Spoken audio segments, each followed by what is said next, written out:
I stood paralyzed in the marble-floored lobby, staring at 3 garbage bags bulging with my possessions.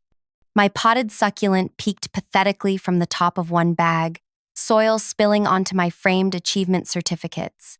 My wireless mouse dangled by its cord from another, like it was trying to escape.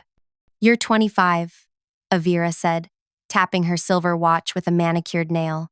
"We're downsizing. Get out now." I had just stepped through the revolving doors, my carry-on still trailing behind me. The overnight flight from Phoenix had left my eyes raw and my mind foggy. 12 hours ago, I'd been shaking hands with the CEO of the largest shipping company in the Southwest, securing a contract worth millions after 3 days of nonstop negotiations. Behind Avira stood a cluster of my colleagues: Tristan from accounting, Naomi and Spencer from marketing, Reed from legal. Their expressions ranged from shocked to awkwardly amused. Reed actually smirked, his eyes darting between me and Avira like he was watching a particularly juicy reality show confrontation. "I don't understand," I managed, my voice embarrassingly small in the cavernous lobby. The security guard at the front desk pretended to study his computer screen, but his eyes kept flicking up to watch the scene unfold. "It's simple, Brielle," Avira continued, louder than necessary.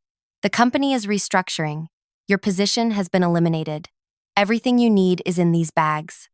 The front doors opened and 2 women in sleek business attire walked in, pausing when they noticed our group.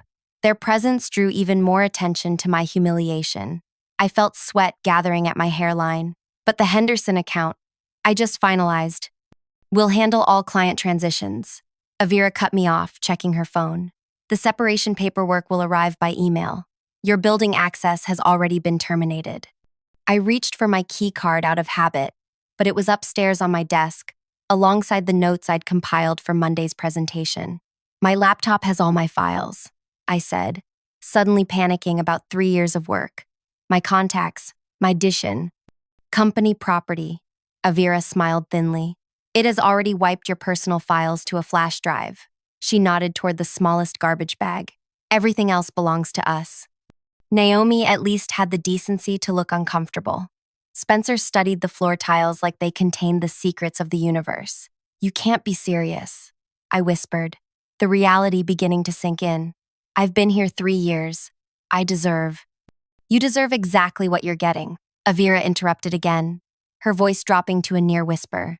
"Perhaps you should have remembered who runs this department before getting so familiar with our clients." The accusation hit like ice water. I'd done nothing wrong except do my job exceptionally well. "You have 15 minutes before I call security," Avira said, checking her watch again. "I suggest you don't make this more embarrassing than it already is." The crowd watching grew as people streamed in for the workday. Some slowed their pace, rubbernecking like passing a highway accident. Others hurried past, pretending not to notice. I stood there, jet-lagged and disoriented, as my professional life sat stuffed into garbage bags at my feet. 3 years of 60-hour weeks, 3 years of canceled plans with friends, 3 years of being the first to arrive and last to leave. I bent down to gather the bags, struggling with their awkward weight. Nobody moved to help. When I finally straightened, balancing all 3 bags while trying to maintain some dignity, I caught Avira's expression, a fleeting glimpse of something that looked like satisfaction. That's when I knew. This wasn't about downsizing. This was personal. I shouldered my way through the lobby, past the staring faces and whispered comments. The weight of the bags strained my flight-stiffened muscles. Halfway to the exit, my planner fell out, pages fluttering open to reveal color-coded client notes and meeting schedules stretching months into the future. I left it there on the floor, a bright splash of organization amid chaos. Outside in the parking garage, I somehow managed to stuff the bags into my trunk. I slid into the driver's seat and gripped the steering wheel until my knuckles turned white. Through the windshield, I could see them all still standing in the lobby, watching me through the glass doors. I started the engine, and then, instead of crying or screaming or peeling out of the garage in a fury of burning rubber and exhaust, I did something that would change everything. I smiled. It wasn't forced or fake. It was calm, knowing. I waved at the cluster of people in the lobby, put my car in reverse, and drove away. None of them realized what they'd just done, but they would. Oh, they would. If you're enjoying this story so far, please hit that like button to let me know. Subscribe to catch the next part and leave a comment below about what you think Brielle might do next. Now, let's continue with our story. My name is Brielle Kerwin, and until 3 hours ago, I was the senior client relations specialist at one of the most prestigious consulting firms in the city. I wasn't always the quiet, competent professional they'd just tossed aside like yesterday's lunch.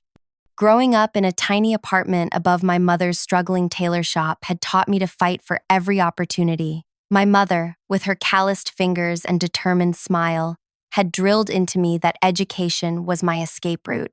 Be so good they can't ignore you, she'd say while pinning hems until midnight. I'd won a partial scholarship to university and worked 2 jobs to cover the rest. 4 years of sleeping 5 hours a night while maintaining a 3.9 GPA had earned me my degree and the attention of several recruiters. When the offer came from Avira's firm, it had seemed like a dream. Healthcare benefits, retirement plan, a salary that meant my mother could finally retire. I drove aimlessly after leaving the office, my mind struggling to process what had happened. The Henderson deal had been worth millions. I'd spent months cultivating that relationship, learning about their operations, understanding their pain points. I knew the names of the CEO's children, remembered his assistant's birthday, and had custom designed a solution that addressed every concern their board had raised. Avira had barely participated in any of the meetings, but her name appeared first on all the proposals. That was our unspoken arrangement. I did the work, she took the credit, and the company prospered. Until today. I pulled into a coffee shop parking lot and finally let myself break down. The tears came in silent, angry waves. I wasn't crying because I'd lost my job. I was crying because I'd been betrayed. My phone buzzed with messages from concerned colleagues, not the ones who'd stood behind Avira, but the ones who worked in other departments. News traveled fast. What happened? Are you okay? This doesn't make sense. I ignored them all and dialed my mother instead. They fired me, I said when she answered. Her silence spoke volumes. Then, come home. I'll make tea. My mother's tea couldn't fix this, but her tiny house in the suburbs was exactly where I needed to be. Away from the gleaming office tower with its marble lobby and glass doors. Away from Avira and her watchful eyes. Away from the humiliation. I spent that first day in a fog, recounting the story to my mother, who listened with narrowed eyes and pursed lips. Something doesn't add up, she finally said. Why now, after you just secured that big client? The question haunted me as I lay awake that night. Why now? The timing made no sense, unless someone didn't want me there for the aftermath of the Henderson deal. The next morning, I forced myself to review the termination paperwork that had arrived by email. The legal language was cold and impersonal. Reduction in workforce. At-will employment. 2 weeks severance. Nothing about my achievements or contributions. Nothing about the reason behind the sudden decision. At the bottom of the email was a non-disclosure agreement and a non-compete clause that would prevent me from working with any of the firm's clients for 12 months. I almost signed it automatically, the obedient employee to the end, but something stopped me. A memory surfaced from 2 weeks earlier. I had stayed late to prepare presentation materials for the Henderson meeting. The office was nearly empty when I heard voices from Avira's glass-walled office. The door was partially open, and Avira was speaking to Tristan, her voice carrying clearly in the quiet space. Brielle is becoming a problem, she'd said. The clients are asking for her directly now. Henderson specifically requested her for the Phoenix meetings. So, what are you going to do? Tristan had asked. I've already done it, Avira replied. Minka starts next month. Her father and I go way back. She'll take over Brielle's accounts. What about Brielle? She's young. She'll bounce back. Besides, technically we're downsizing her department. They'd laughed then, the sound slicing through me like a knife.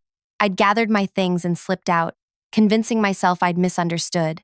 Surely my stellar performance would protect me. Now, staring at the non-compete agreement, that conversation took on new meaning. I wasn't fired because of downsizing. I was fired because I'd become too valuable, because the clients preferred me to Avira. I closed the email without signing anything. That's when my phone rang. An unfamiliar number with our city's area code. Is this Brielle Kerwin? A man's voice asked when I answered. Yes. Who's this? Calvin Henderson. We met in Phoenix? I've been trying to reach you through your office, but they're giving me the runaround. Something about you being no longer with the company? My heart raced. Calvin Henderson, CEO of Henderson Shipping, was calling me personally. That's correct, I said carefully. As of yesterday. Well, that's downright strange timing, he replied. Especially since I specifically told your boss I wanted you as our point person moving forward. The pieces clicked into place. Mr. Henderson. Calvin, please. Calvin. What exactly did Avira tell you about my departure? His answer chilled me to the bone. She said you'd accepted another position, that you'd left them high and dry right after the contract signing. He paused, but that didn't sound like the woman who spent 3 days helping us navigate our restructuring. So I decided to call you directly. Avira had lied to a multi-million-dollar client about me. I was terminated yesterday, I said, my voice steadier than I felt, when I returned from Phoenix. The silence on the other end stretched uncomfortably before Calvin spoke again. I see. Well, this certainly changes things. Would you be available for lunch tomorrow? There's something I'd like to discuss with you. As I hung up, a notification appeared, an email from another client, asking if the rumors of my departure were true. Then another message, from a junior colleague I'd mentored, expressing confusion and concern. I set my phone aside and opened my laptop. Instead of job hunting, I found myself creating a new document. At the top, I typed, Client Contact List. From memory, I began recording every client relationship I'd built over 3 years. Names, preferences, pain points, project histories, information that lived in my head, not in the company database. Details no non-compete could take from me. By evening, I had 4 pages of notes and a decision. I wouldn't sign the non-compete. I wouldn't fade quietly away. Avira thought she'd eliminated a threat. Instead, she'd created one. As the sun set, my phone lit up with a notification. A text message from an unknown number. Brielle, this is Naomi from the office. Something weird is happening with the Henderson account. Avira can't find your notes, and the client is asking questions she can't answer. Where did you keep the Henderson files? I stared at the message, a slow warmth spreading through me. It had been exactly 24 hours since my unceremonious dismissal, and already, things were starting to unravel. I didn't reply to Naomi's message. Instead, I watched as my phone lit up with 3 more notifications in quick succession. Brielle, it's important. Please call me. Avira is freaking out. The Henderson implementation meeting is tomorrow. The implementation meeting. Of course. The part where all the promises made during negotiations had to be translated into actionable plans. The part I usually handled. I set my phone face down on the table and made myself a cup of tea. My mother watched me from the doorway of her small kitchen. You're smiling, she observed. That's new. Just thinking about something, I replied, stirring honey into my cup. About how quickly they realize they need you? I looked up at her shrewd expression. My mother had survived an abusive marriage, immigrated to a new country alone with a child, and built a business from nothing. She understood more about power dynamics than most corporate executives. Something like that, I admitted. She nodded and returned to her sewing room, where she now made costumes for local theater productions, not because she needed the money anymore, but because she loved creating beautiful things.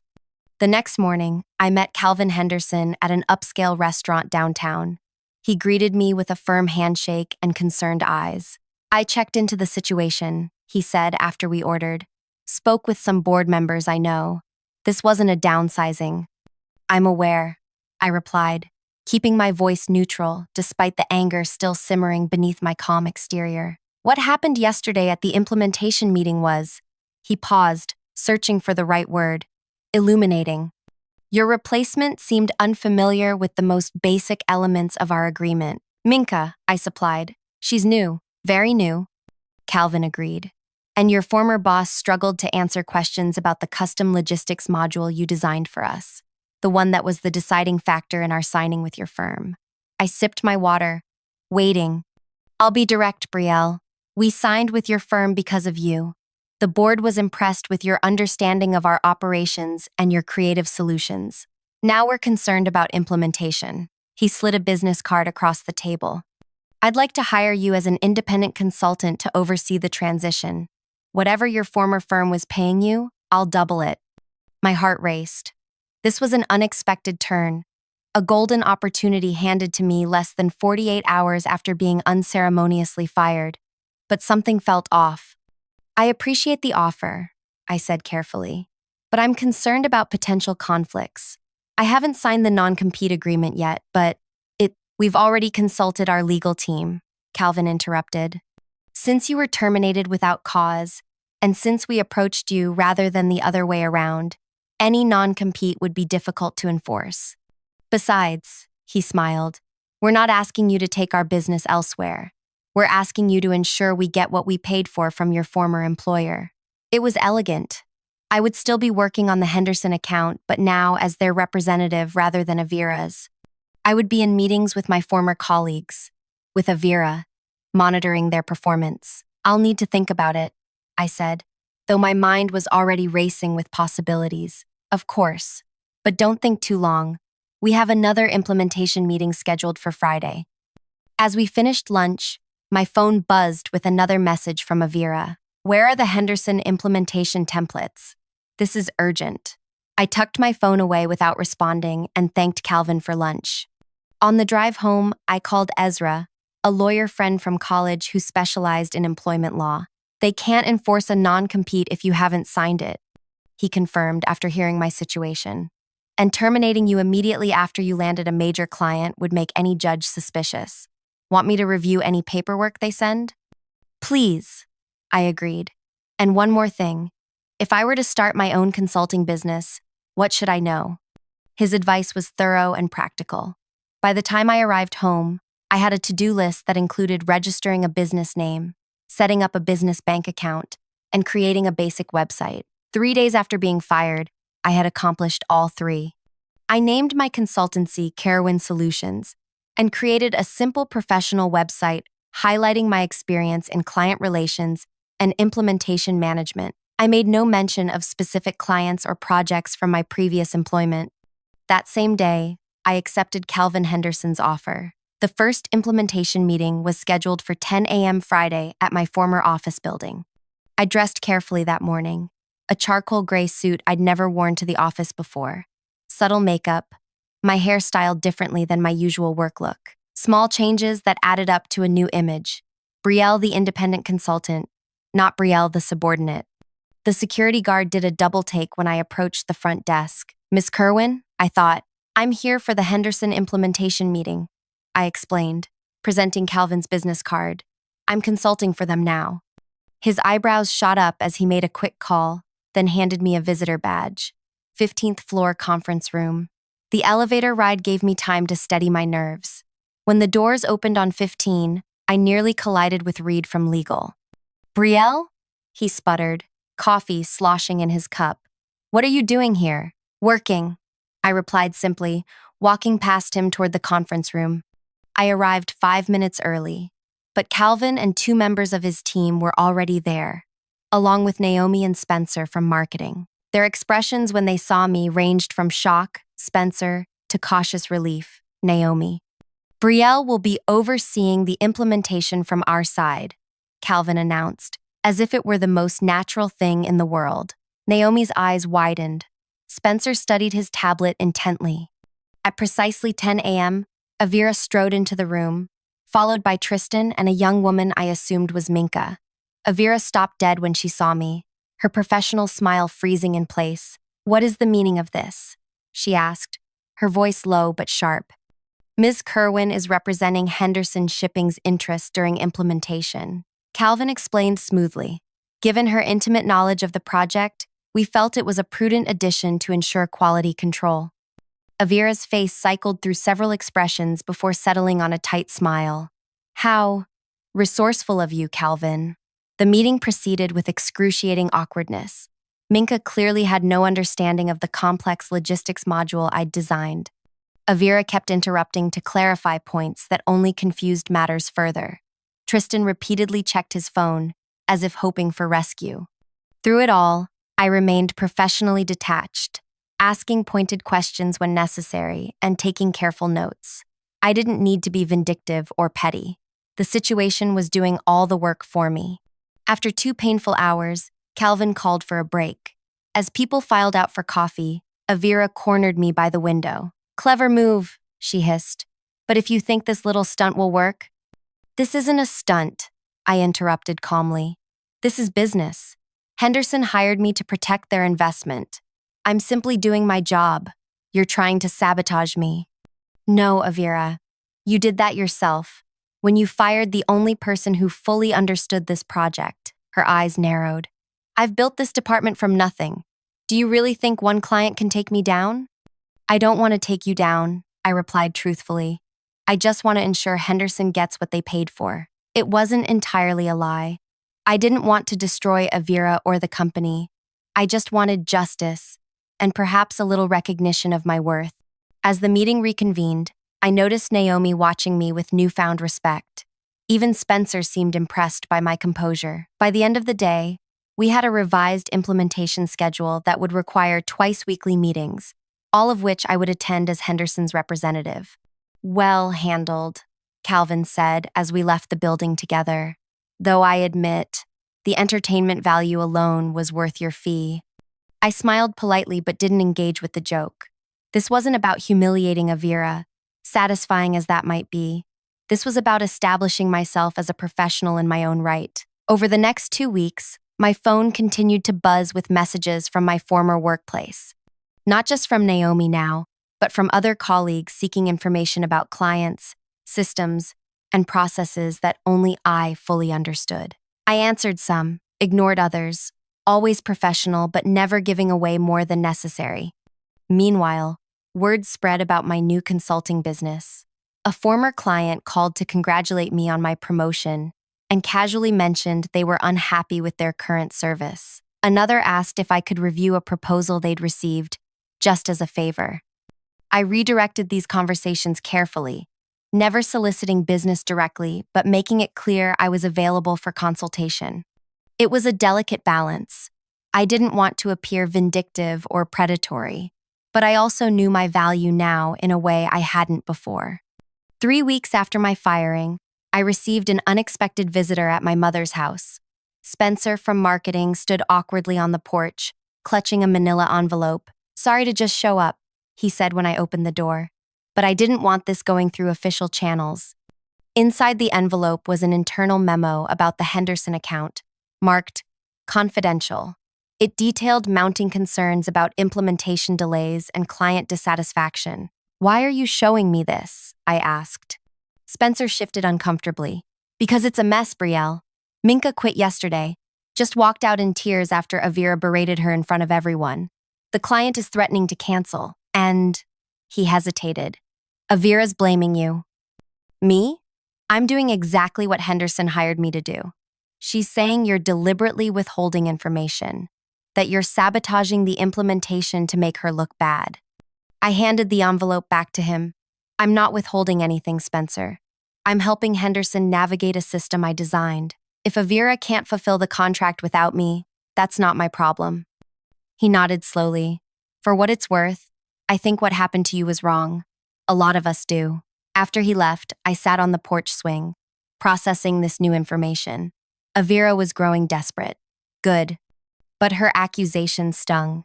I had been professional at every meeting, helpful when directly asked. I wasn't sabotaging anything, was I? The thought nagged at me as I prepared for the next implementation meeting. Was I unconsciously making things more difficult? Was I enjoying their struggles too much? I arrived at the office building the next morning with these questions still churning in my mind. But what I found in the conference room pushed all doubts aside. Avira sat at the head of the table, a triumphant gleam in her eye. Beside her was a stranger in an expensive suit. Calvin and his team were already seated, looking uncomfortable. "Ah, Brielle," Avira said with false warmth. "So glad you could join us. This is Dominic from our legal department. He has some concerns about your involvement with this client. Dominic slid a document across the table. We believe you're in violation of your non-compete agreement, Ms. Kerwin. I never signed a non-compete, I replied evenly. It was included in your original employment contract, Dominic countered. Page 17, paragraph 3. He was right. I remembered now. A clause buried in the fine print of my hiring paperwork 3 years ago. A standard boilerplate I'd barely noticed at the time.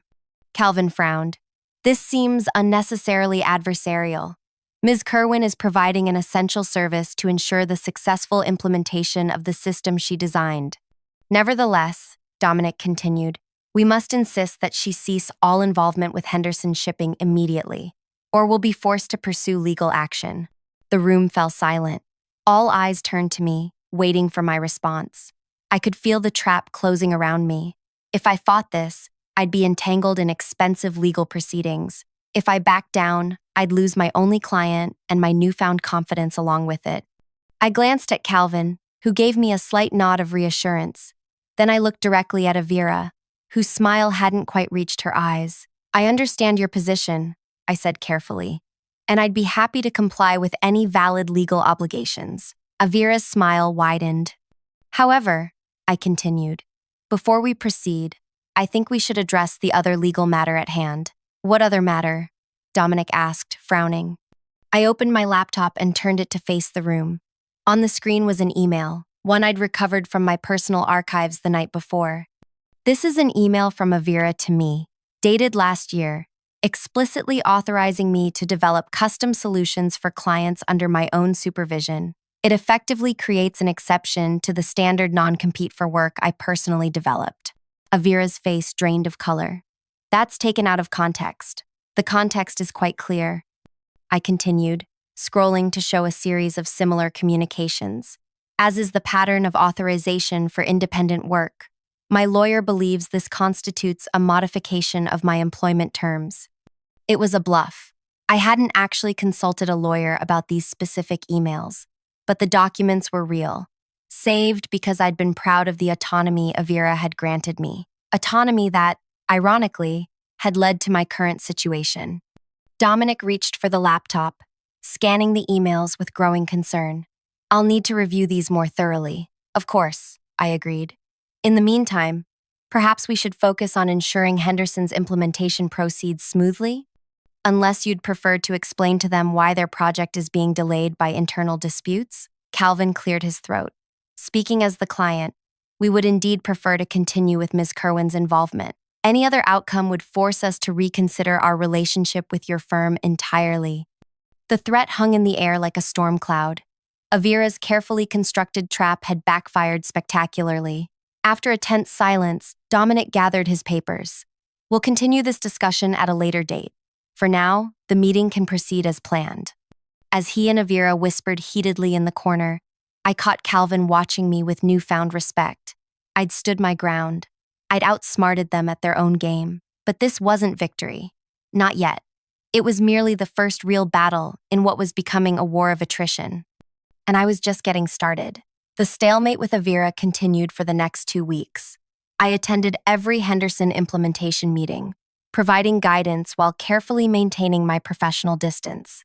Dominic from legal watched me like a hawk, but never followed through on his threats of legal action. The emails I'd produced had created enough uncertainty to keep them at bay, see for now.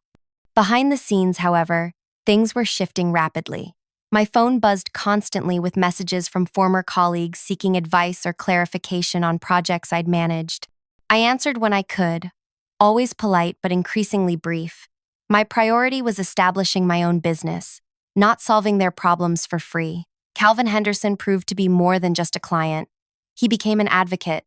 He mentioned my services to other business owners in his network, describing me as the problem solver who saved our implementation. 3 weeks after starting my consultancy, I signed my second client. A week later, a third. Meanwhile, the situation at my former workplace deteriorated.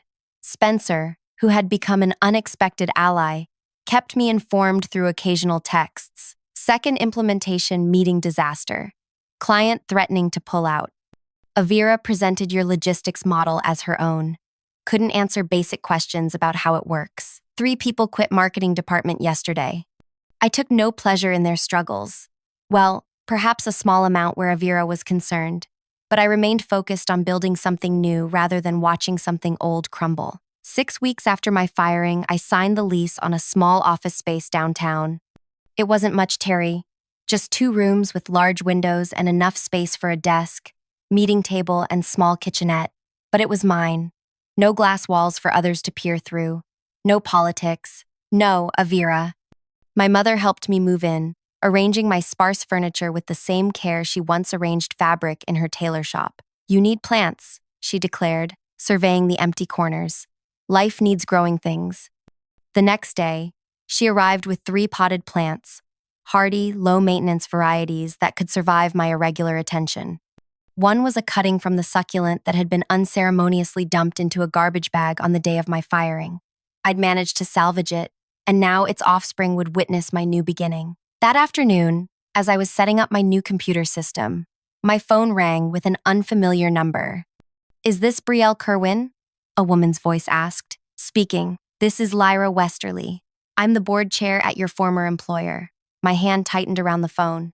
The board chair? In 6 weeks of escalating drama, the board had never been mentioned. "What can I do for you, Miss Westerly?" "I think we should meet in person," she replied. "There are some matters we need to discuss regarding your departure from the company and your current relationship with Henderson Shipping." My stomach clenched. Had Avira finally convinced the board to take legal action against me? "I'm available tomorrow afternoon," I said, keeping my voice steady despite my racing thoughts. "Perfect. My assistant will send the details." After we hung up, I immediately called Ezra for legal advice. He agreed to accompany me to the meeting and spent an hour reviewing my situation, the absence of a signed non-compete after my termination, the emails authorizing my independent work, the circumstances of my firing. "Legally, you're on solid ground," he concluded. "But board chairs don't typically get involved in departmental staffing disputes. Something bigger is happening." The meeting was set for 2 p.m. the next day at a private dining room in an upscale hotel downtown. When Ezra and I arrived, we found not just Lyra Westerly, but 3 other board members waiting for us. No sign of Avira. Lyra, a sharp-eyed woman in her 60s with a silver bob and understated jewelry, stood to greet us. "Thank you for coming, Ms. Kerwin, and you've brought counsel. Very prudent." She gestured to the others. "This is informal, but we thought it important to meet face to face." We settled around the table, and Lyra wasted no time getting to the point. "We've been conducting an internal review of recent events in the client relations department," she began. "What we've found is concerning." One of the board members, a thin man with wire-rimmed glasses, slid a folder across the table. "This contains documentation of systematic credit misappropriation, client relationship interference, and potentially discriminatory termination practices," he explained, "all centering around your former supervisor, Avira Donovan." I opened the folder to find emails, meeting minutes, and performance reviews. A paper trail showing how Avira had consistently taken credit for my work, deliberately kept me from certain high-profile meetings, and planned my termination weeks before the Henderson deal was finalized. "We became aware of these issues only after multiple client complaints following your departure," Lyra continued. "Henderson Shipping was simply the most vocal. Others have expressed similar concerns about continuity and account management." I glanced at Ezra, who gave me a subtle nod to continue listening. "Why are you sharing this with me?" I asked carefully. Lyra exchanged looks with her colleagues before answering. "We have 2 proposals for your consideration. First, we'd like to offer you your position back, with a substantial promotion, salary increase, and direct reporting line to the executive team, CS, bypassing Ms. Donovan entirely." The offer hung in the air like an unexpected gift. 6 weeks ago, I would have jumped at the chance. Now, I waited for the other shoe to drop. "And the second proposal?" Lyra smiled slightly. "Alternatively, we'd like to discuss acquiring your consultancy." That, I had not expected. "You want to buy my 6-week-old business?" "We want to acquire your expertise and client relationships before our competitors do," corrected the woman sitting beside Lyra. Your departure has revealed significant vulnerabilities in our client management structure. Several major accounts are now at risk. Ezra leaned forward. Before we discuss either option, we need clarity on Ms. Kerwin's legal standing. There have been threats of litigation regarding non-compete violations. Those threats were not authorized by the board, Lyra said firmly, and they will not be pursued, regardless of your decision today. For the next hour, we discussed details of both proposals. The return offer included a director-level position with a salary double my previous one. The acquisition offer included a generous upfront payment plus a 3-year consulting contract. We'll need time to consider, Ezra said as the meeting concluded. Of course, Lyra agreed, but we would appreciate an answer within the week. The situation remains fluid. Outside the hotel, Ezra and I dissected the meeting. They're desperate, he observed. Henderson was just the tip of the iceberg. They're losing clients left and right without you. But why acquisition? Why not just hire me back? Because they know you might leave again. This way, they lock in your expertise and eliminate a potential competitor in one move. I spent the next 3 days weighing my options. The money was tempting. Either offer would set me up financially for years, but returning meant working in the same environment that had discarded me so callously. Acquisition meant giving up my newfound independence before I'd truly experienced it. There was also the matter of Avira. Neither option had clarified her status, though reading between the lines, it seemed the board was building a case for her removal. On the 3rd day, as I sat in my new office, staring at the contract drafts Ezra had prepared, my phone rang. Calvin Henderson again. Brielle, have you heard the news? What news? Your former employer just lost the Beaumont account. It's all over the industry forums. Beaumont was their second largest client after Henderson, a relationship that predated even Avira's time at the company. What happened? I asked, genuinely shocked. Apparently, there was a major service failure last week. No one could access the specialized reporting portal your team had built for them. When they called for support, they got a runaround. He paused. Word is, they're looking for new consultants. I may have mentioned your name. After we hung up, I sat in silence, processing this development. The Beaumont account represented millions in annual revenue. Its loss would be devastating, possibly fatal for Avira's department. My phone buzzed with a text from Spencer. Total meltdown here. Avira called emergency all hands. Beaumont gone, blaming everyone but herself. Another piece clicked into place. The board's urgency suddenly made perfect sense. That evening, I made my decision. I called Lyra Westerly directly.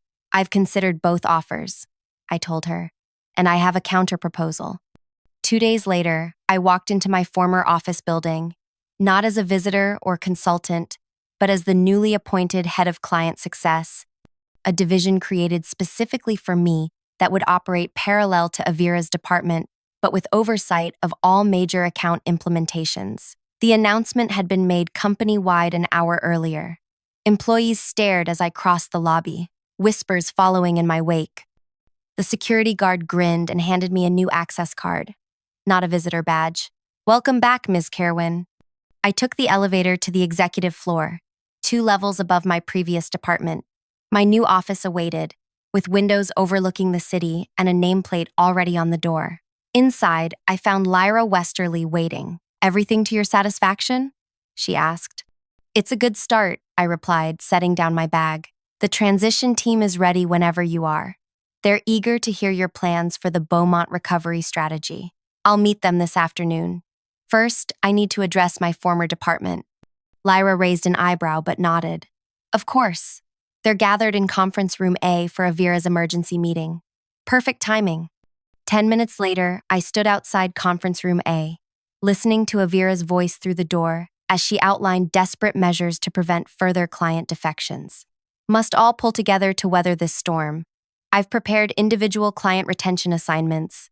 I pushed open the door. The room fell silent. 20 faces turned toward me, some confused, others hopeful, a few wary. Avira stood frozen at the head of the table, presentation clicker in hand, her carefully applied makeup unable to hide her exhaustion. Brielle, she managed, recovering quickly. I heard about your new position. Congratulations. We were just discussing emergency measures for Fayan. I know what you were discussing. I interrupted calmly, moving to stand at the opposite end of the table. And I'm here to inform you that all major client retention efforts will now route through the Client Success Division. Avira's smile tightened. Perhaps we should discuss the transition privately. After this meeting? There's nothing to discuss, I replied. The board has approved my reorganization plan effective immediately. Your team will continue handling new business development, but implementation and retention for all existing clients now falls under my purview. The room erupted in whispers. Avira's face flushed with anger and humiliation, the same emotions I'd felt standing in the lobby with my belongings in garbage bags. This is completely inappropriate, she hissed. You can't just waltz in and… Actually, I can. It's all outlined in the memo that went out this morning. I'm surprised you haven't read it yet. I turned to address the room. Everyone who worked directly on implementation and client management should report to the executive conference room in 30 minutes for reassignment. That meant nearly everyone present. Avira's department would be gutted, left with just her and a few sales associates. As people gathered their things, expressions ranging from shocked to secretly pleased, I approached Avira directly. Don't worry, I said quietly, so only she could hear. You're not being fired. The board felt that would be too disruptive. You'll keep your title and office. You just won't have much to do besides basic sales. No client contact, no implementation oversight, no team to manage. The color drained from her face as she realized the full implications. This is your revenge, isn't it? You orchestrated this whole thing. I smiled, the same calm, knowing smile I'd given her from my car that day in the parking garage. I didn't orchestrate anything, Avira. I simply became so good they couldn't ignore me. I gestured to the nearly empty room. Everything else is just the natural consequence of your decisions. I turned to leave, then paused at the door. Oh, and don't bother looking for another position in this industry. I haven't said a negative word about you to anyone. I haven't had to. Your reputation has spread all on its own. In the hallway, I took a deep breath. This wasn't about cruelty or vindictiveness. This was justice. Avira would keep her job and salary, just as I'd been left with mine. But she would know, every day, that her power was gone. Her influence, evaporated. Her future, stagnant. She would sit in her glass office, watching as I rebuilt what she had tried to destroy. She would witness clients who once barely acknowledged her now seeking me out specifically. She would see her former team thriving under my leadership. And she would understand, finally, that the quiet, competent woman she had discarded so carelessly had been the foundation holding everything together. My revenge wasn't taking her job or ruining her career. My revenge was succeeding where she had expected me to fail. My revenge was becoming undeniable. Within 6 months, our client retention rate rose from 68% to 97%. Implementation complaints dropped to near zero. The Beaumont account returned, along with 3 others that had been considering departure. Our team expanded, adding specialties and capabilities that attracted new business across sectors. Avira remained in her glass office, handling basic sales calls and preparing reports that few people read. She never quit. That would have been admitting defeat. Instead, she adapted to her diminished role, occasionally attempting to insert herself into client relationships but finding no traction. A year to the day after I found my belongings in garbage bags, the board promoted me to Chief Client Officer, a new C-suite position, created to recognize the transformation I'd led. The announcement was made at the annual company meeting, with Avira sitting in the back row, politely applauding with everyone else. As I took the stage to accept, I caught her eye briefly. There was no anger there anymore, just a resigned acknowledgement of what we both knew. Her greatest mistake hadn't been firing me. It had been underestimating me. That evening, as I prepared to leave my office, I found a small package on my desk, a potted succulent with a simple note, from one survivor to another. Mom. I placed it on my windowsill beside the offspring of my original office plant, the one that had been dumped in a garbage bag, yet somehow survived and thrived, just like me. If you enjoyed this story of resilience and professional revenge, Make sure to hit that like button and subscribe for more gripping stories of triumph over adversity. What would you have done in Brielle's position? Share your thoughts in the comments below. Remember, sometimes the best revenge isn't about destroying others, it's about building yourself into something they can't ignore.